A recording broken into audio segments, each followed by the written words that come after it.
So I've talked about what it means to be a good warm-up DJ, but what if you're faced with the dilemma of knowing what it takes to be that good warm-up DJ and dealing with an owner or promoter who has totally different expectations? Let's talk about that right now.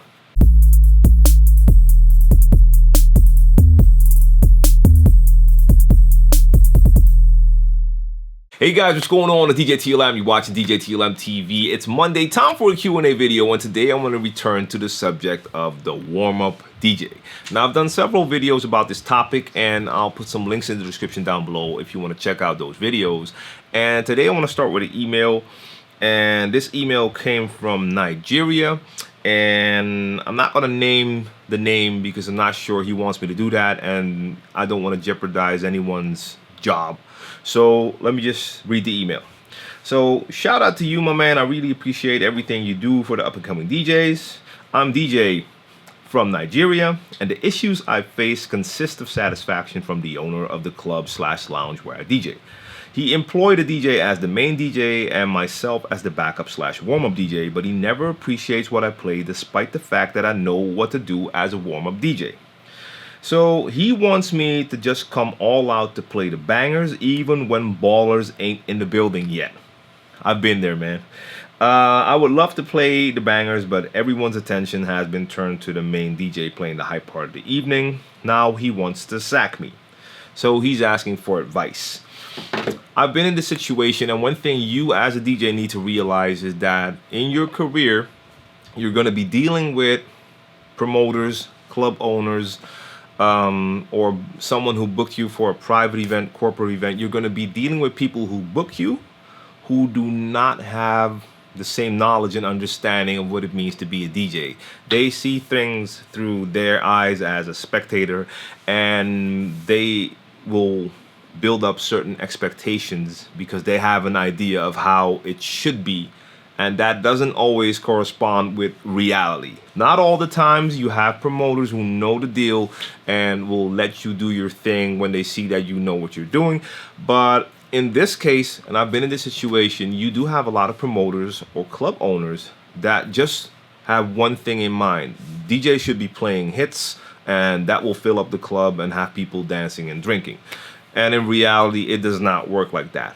There might be certain places where that works. You will have the, let me say some of these islands, Mediterranean islands, where you have nothing but clubs and bars, and everything is aimed towards tourists, and every tourist that goes there just comes to go all out to party.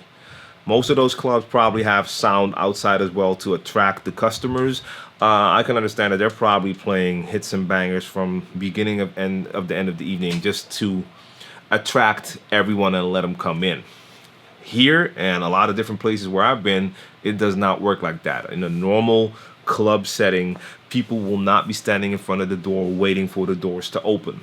They'll take their time to come in, and if I have 20 or 30 people in the venue, I can play every banger in the book. It's not going to be a party yet. It's just not going to happen. A few of those people might start dancing, but it's still going to be an empty dance floor if you have 10 people on that dance floor. Now, having said that, there are situations where I'm booked to be a warm-up DJ. At least I'm booked earlier in the evening. And for whatever reason, that club is packed way before the main part of the evening. Now, in that case, if you're dealing with a full club, don't stick to creating a nice vibe. No, you will have to go from 0 to 100 a lot quicker. You will have to turn it up because your crowd is there. You do not have to wait for them anymore. You don't have to satisfy a smaller portion of the crowd. No, you have an entire crowd there, so you start to go. But anyways, I've had those people come up to me and try to press me towards hits and hype stuff. It's a tough situation because I have my morals, my standards, my knowledge, and I hate when people try to interfere with my job, especially when I can tell that they do not have my knowledge. This will go for anyone in any profession. If you go to a bakery, that baker is not waiting for you to tell him how to make his bread better. Same thing. I can't tell the carpenter that he should hit the nail that way because it will be better. when it's clear that I don't know what I'm talking about. That's the same situation here. The only difference is the person that's telling you they want something else is the person who booked you. So that's where that dilemma really comes into play, because in a way you do have to pay attention to what this person is saying, because they're employing you. They're not just a random bystander looking at you playing. No, they're the one that has to pay you. I try to stay professional, of course, and I don't want to turn this into a discussion. I know it's not going to help if I try to convince that person at that moment that it would be better if he lets me do my thing because of warm-up DJ, blah, blah, blah. They're not trying to hear that either. So I'll try to find a compromise, maybe play stuff that's a little bit more hype, but I will not start playing all those hits when it's not necessary yet. That's my choice, and it might cost me my next booking at that club, so be very aware of this. So in the situation of this DJ, you do not have a lot of options. If you see that that owner is expecting you to start with all these bangers, and that's what he wants, and otherwise you lose your job, it's pretty obvious. You either do what they're expecting, and next time you play, you start with all the bangers, even though that's not really gonna work. If that's what they want, you do that, or don't take the job or lose the job because they fire you. You don't have a lot of options. So maybe if you do this for a couple of times, you just start as that warm-up DJ and start playing all the bangers, and if it's pretty clear that there's no different outcome, there's not all of a sudden more of a party, people are not buying more drinks, maybe after a while you could have a talk with that owner and tell them like, yo, I believe we should save all those hits for the later DJ. Right now I'm playing them and it's not working. But a lot of times you will not be able to convince people. You have to make that decision based on your knowledge of the person, because people are different. Some people will not want to hear that anyway, so it doesn't make sense to even try to convince them. I'm rambling, guys. That happens sometimes. It's a little bit late. I've been working on this Saturday session, the super session, receiving all the videos, checking all the videos, but I wanted to shoot my Q&A. But I think that answers it already, man. It's a tough dilemma, and you will be in situations where people who book you have a different understanding of what works. Try to be professional. Try to say that you understand what they mean, and then still try to do what will work best for the party.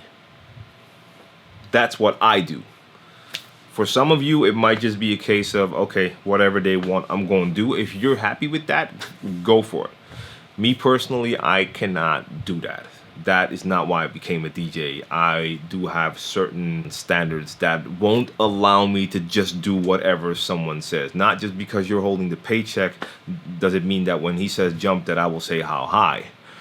But I will pay more attention, and I will try to find a way to please his or her idea of what should happen, but do it in a way that I can still do my DJ thing. So that's a little hard to explain with words, but that is what I do. You want to make and keep everyone happy. I hope this helps you out, and what I want to know from you guys is, have you had similar experiences with promoters, people who booked you, who are expecting something that doesn't really make sense? And how did you deal with that? Did you just go along with it? Did you fight them over it? Let me know in the comment section down below. Join the conversation. If you have any more questions, you know where to reach me, djTLMtv at djTLM.com. So if you enjoyed this info, click that thumbs up. Subscribe to the channel if you haven't done so already so you don't miss out on any of my future videos. Share the videos. Make sure you go to djTLMtv.com and sign up for the newsletter, because I will be sending newsletters from next month on, and I will be adding some of the info that I mentioned in videos. And sometimes I tell stuff in videos and I say it once and I see that people miss that info because maybe they did not see that particular video. So I want to make sure that all key info is also inside those newsletters, and links to special downloads and goodies like that as well. That's it for now, guys. I'll be back tomorrow with a new edition of Tuesday Tips. I'm going back to the editing process. Saturday Super Session Part 4. This was the last day, right, guys? If you see this video and you haven't sent your video for the session yet, you're too late. It's over. All right, guys. See you tomorrow.